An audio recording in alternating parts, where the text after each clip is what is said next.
Welcome back to the channel, ladies and gentlemen. I've finally found a way that I can show you guys the true vision inside an opal. I always talk about using the X-ray vision and getting a torch, but I can never show it on camera. But I've had a good play around with this opal here from James, a White Cliffs crystal that we worked on recently on the channel.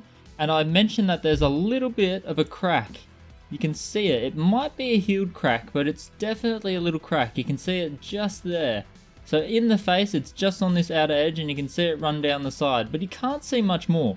If I flip over and we have a look at the rough backside, you can see the crack should be running across here, but you don't really see much and you don't see anything over here. You just see a couple little sandy spots and just the general unevenness.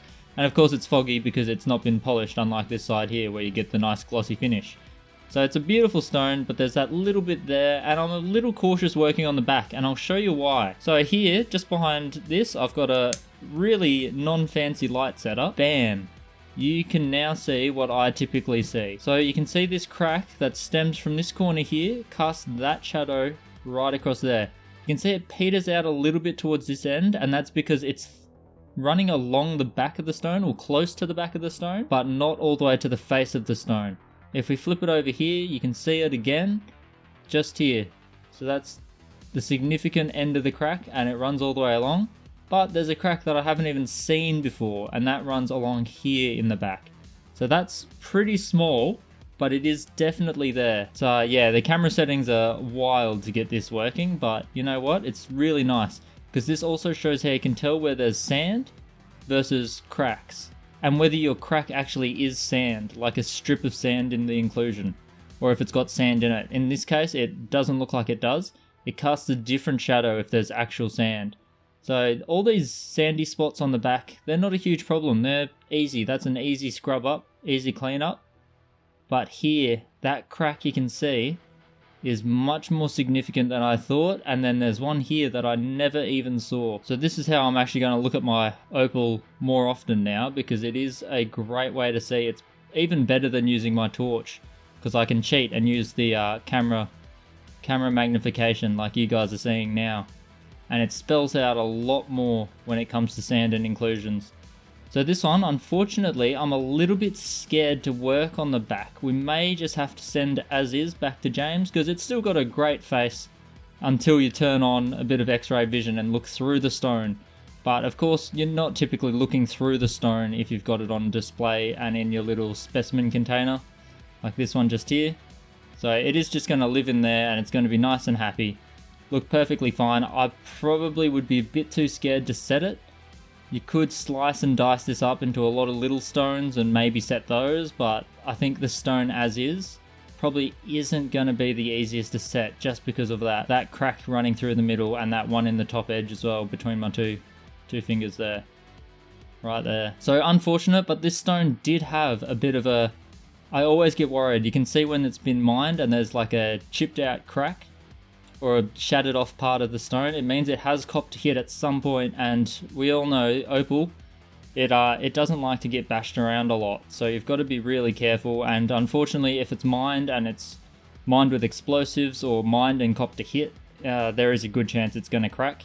But doing something like this is pretty good. You can do this with the sun. You can literally hold your stone up to the sun and stare at the sun. Probably not advisable for your eyes, but it does work. In this case, I'm glad I've finally found a way to get it on camera quite easily. And it's a shame, because it's got some really nice color in this stone. It's just that nice color, and a crack is always trouble. Though I don't think this one's unstable or anything. It's quite thick still. It's an interesting shape, but yeah, just a little bit cracked for my liking. And it does make me worried about working on scrubbing up the back and just getting rid of some of those sand spots. This could have even been a double-sided carving if not for that crack. But now any work we do could potentially destabilize it, so we'll let James see it. You can see here, the crack actually gets pretty thin towards this end, which is why you don't see it in the face. It's only really just located on that back edge, and it's only a fraction of a millimeter deep. And you can see that other crack is kind of stemming from that same spot, so it's copped a hit somewhere just here, or maybe just off the edge. It was probably just off the edge of the stone, somewhere up near my fingernail, because we did trim it back a little bit. Somewhere up there it copped a hit, and that's where those cracks are all originating from. Bit unlucky. Take care of your opal. If you're mining it, be a little bit more precious about it, but at the same time you can't be digging it up like you're an archaeologist. We are using pretty heavy machinery, digging it up, getting it out, and most of it does come through pretty unscathed.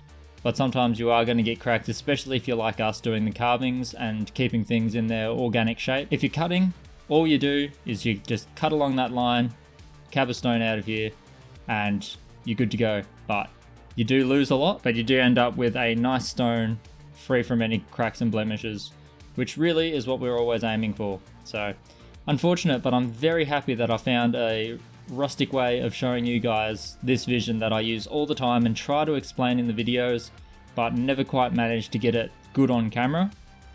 Now I'm hoping that I finally got it working on camera. So I'll do this a bit more often.